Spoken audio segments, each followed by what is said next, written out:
साथ हैं दिल्ली महिला आयोग की सबसे कम उम्र की चेयरपर्सन स्वाति मालिवाल। आज ही इन्होंने अपना कार्यभार संभाला है। सीधे बात करते हैं स्वाति से। सबसे पहले आपसे जानना चाहूँगी, इस इम्पॉर्टेंट कुर्सी पर आप बैठी हैं, सबसे कम उम्र की हैं, प्रायोरिटीज़ क्या आपने तय कर ली अपनी? हमारी प्रायोरिटीज़ बहुत क्लियर हैं। विमेन सेफ्टी हमारी सबसे बड़ी प्राथमिकता है। अगर एक लड़की रात में 12 बजे भी दिल्ली में कहीं आए जाए तो वो अपने आप को सेफ़ महसूस करे, इसके लिए हम लोग काम करेंगे। दिल्ली में हर दिन 5 रेप हो रहे हैं, 12 मोलेस्टेशन हो रही है, और ये तो पुलिस का डेटा है। ऐसी पता नहीं कितनी और महिलाएं हैं जो कि आगे बढ़कर, जो कि शर्म के कारण या अपनी हिम्मत नहीं जुटा पाती, जो कि ये इस चीज़ को बाहर अपने को बताएं कि उनके साथ इस तरीके का प्रताड़न हुआ है। तो इस पूरे मुद्दे को, विमेन सेफ्टी को, हम लोग अपनी प्राथमिकता मानकर दिन रात इसके लिए हम लोग काम करेंगे। और दूसरा ये है कि जो रेप विक्टिम्स हैं, जो एसिड अटैक विक्टिम्स हैं, जिनके साथ सेक्सुअल हैरेसमेंट होता है, चाहे वो घर पे हो, चाहे वो सड़क पे हो, चाहे वो कहीं वर्क प्लेस पे हो, इन विक्टिम्स के साथ हम लोग हैं।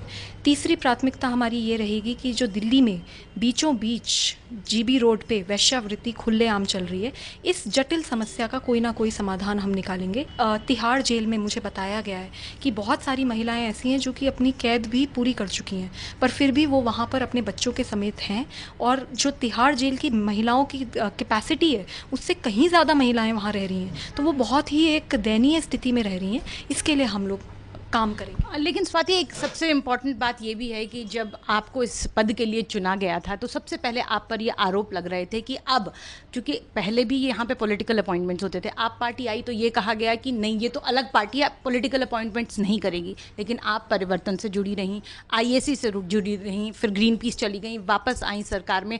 तो किस तरह से आपकी पार्टी ने कुछ अलग किया? क्या ये आरोप आप पर अब भी लग रहा है कि आप परिवर्तन और आईएसी से जुड़ी रहीं तो आप भी आप पार्टी के इशारों पर ही काम करेंगे? मुझे लगता है ये आरोप नहीं, ये तो गर्व की बात है। मैं 2006 में अपनी नौकरी छोड़कर परिवर्तन ज्वाइन किया था।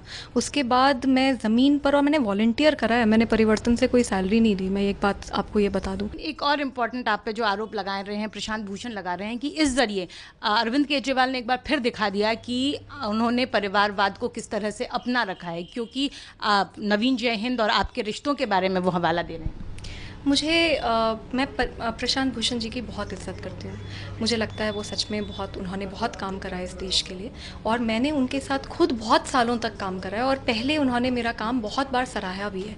तो वो मेरे बारे में इस तरीके से सोचते हैं, तो इसके लिए मुझे थोड़ा सा मुझे दुख है, पर मुझे पूरा विश्वास है कि मैं अपना बहुत ही जल्द अपने काम से उनका जो मेरे प्रति माइंडसेट है वो पूरी तरीके से बदलूँगी। एक तीसरा आरोप लगा रहे हैं आप पे, चूँकि पॉलिटिकल अपॉइंटमेंट है आपका भी, क्योंकि पार्टी से आप जुड़ी रहीं, अरविंद से आप जुड़ी रहीं, कुमार विश्वास और सोमनाथ भारती, दो लोगों पर एक केसेस चल रहे थे डीसीडब्ल्यू पे। कुमार विश्वास वाले केस में तो महिला आयोग ने कह दिया था कि वो पुलिस को दे दिया गया है। सोमनाथ भारती के लिए देखा गया था कि बरखा सिंह के साथ लिपिका मित्रा ने बहुत बार प्रेस कॉन्फ्रेंसेस भी की थी। आपके आने के बाद ऐसे कयास लगाए जा रहे हैं उन सब का चैप्टर क्लोज हो जाएगा, क्लीन चिट मिल जाएगी दोनों ही पार्टी के नेताओं को। क्या आपको लगता है कि आप पर ये आरोप लगाना गलत है या क्लोज नहीं होंगे? बिल्कुल भी, बहुत ही ज़्यादा गलत आरोप है ये। जैसे कि मैंने पहले भी कहा, अगर मेरे पति भी कुछ गलत करेंगे तो मैं उन्हें भी नहीं छोड़ूंगी। किसी भी महिला के सम्मान पे अगर कोई भी ठेस पहुंचाएगा तो उसे डीसीडब्ल्यू बख्शेगा नहीं।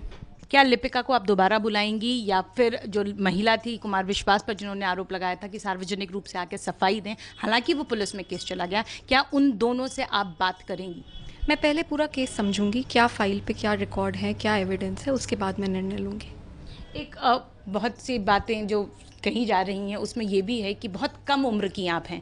कई बार इस पद पर बैठने के बाद ऐसे मौके आएंगे जब आपको अपने दिमाग से नहीं, विवेक से काम नहीं लेना होगा, तजुर्बे से लेना होगा, और शायद वहाँ स्वाति मालिवाल फेल हो सकती हैं, ऐसा लोग कह रहे हैं। क्योंकि इस पद के लिए पिछले कार्यकाल में अरविंद केजरीवाल ने मैत्रेयी पुष्पा जैसे नाम को सजेस्ट किया था। तो क्या आपको लगता है कि कहीं भी उम्र आपके आड़े आएगी जो विवेक से डिसीजन नहीं, तजुर्बे से लेने होंगे? मुझे लगता है ये हमेशा इस तरीके की पोस्ट रिटायर्ड पॉलिटिशियंस और ब्यूरोक्रेट्स के पार्किंग लॉट होते हैं। तो ऑब्वियसली सब लोग बहुत शॉक्ड हैं कि एक यंग लड़की को लिया जा रहा है। बट मुझे पता है कि मेरे को पास जिस तरीके का एक्सपीरियंस है, चाहे वो पॉलिसी लेवल का हो, चाहे वो ज़मीन का एक्सपीरियंस हो, उस तरीके के एक्सपीरियंस बहुत कम लोगों के पास होते हैं। मैं बहुत कॉन्फिडेंट हूँ कि मैं ये काम कर पाऊँगी। आते ही आपने कहा एलजी से मुलाकात करेंगी, आते ही आपने कहा प्रधानमंत्री को चिट्ठी लगेंगी।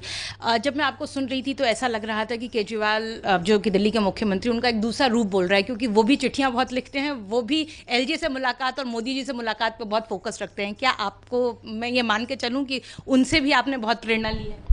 मैंने उनके साथ काम करा है, तो मतलब वो उनके साथ काम इतना करा है तो प्रेरणा तो है ही वो, डेफिनेटली। करता है आपके कार्य वो तो मेरा काम बताएगा। तो एलजी से मुलाकात का समय मिला, और प्रधानमंत्री को जो आप चिट्ठी लिखने वाली हैं उस पर कुछ कहेंगे? एलजी के लिए मैंने आते ही एलजी से अपॉइंटमेंट मांगा है, तो अब देख लेते हैं कि कब उनसे कितने बजे का अपॉइंटमेंट मिलेगा। और प्रधानमंत्री के ऊपर मैं चिट्ठी लिखूंगी, जिसके बारे में आपको मैं अवगत कराऊंगी। सबसे अहम सवाल, मीनाक्षी का जिस तरह से कत्ल हुआ उसके बाद सवालों के घेरे में है। अरविंद केजरीवाल के ट्वीट के बाद भी जो कि कमिश्नर हैं दिल्ली पुलिस के, बसी साहब, आपको क्या लगता है इस मुद्दे पर भी आप यहाँ पे राजनीति चल रही है, या आपको लग रहा है कि उन्होंने काम सही किया? किसके बारे में आप पूछ रही हैं? Police commissioner. मुझे लग रहा है कि पुलिस पिछले 2 साल से, वो महिला बार बार जा रही थी और पुलिस से गुहार लगा रही थी कि मेरे को बचाओ, लेकिन फिर भी उसके ऊपर कुछ एक्शन नहीं हुआ, एक एफआईआर तक रजिस्टर नहीं हुई। ऐसे ही मैंने अभी जब चीफ मिनिस्टर का जनता संवाद संभाल रही थी तो काफ़ी सारे केसेस मैं देख रही थी जिनमें एफआईआर रजिस्टर नहीं होती है।